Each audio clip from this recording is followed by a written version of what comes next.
নায়েবে রাসূল তাকে বলা হয়।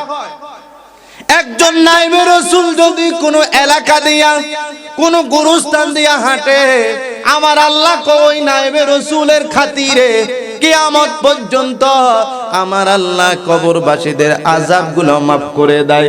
সুবহানাল্লাহ। কিন্তু সর্বনিম্ন 40 দিন।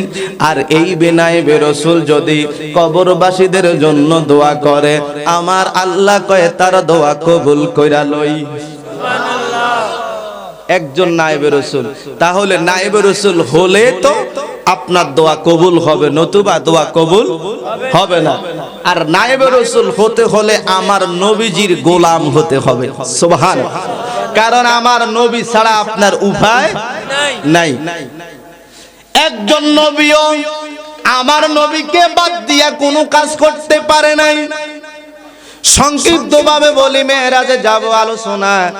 আমাদের সকলের পিতা, আদি পিতা বাবা আদম জান্নাতের ভিতরে ছিলেন, আমার আল্লাহ বের করে দিলেন। কি জন্য করলেন বলবো না, শুধু বোঝানোর চেষ্টা করতেছি এটা যে আমার বাবা আদম নবী হওয়ার পরেও 1 বছর নয়, 2 বছর নয়, 3 বছর নয়, 100 নয়, 200 নয়, 300 বছর পর্যন্ত জায়গায় জায়গায় ঘুরে, জায়গায় জায়গায় ঘুরে আমার আল্লাহরে ডাক দেয়, রব্বানা যালামনা আনফুসানা ওয়া ইল্লাম তাগফির লানা ওয়া তারহামনা লানাকুনান্না মিনাল খাসিরিন বলে বলে কান্দে।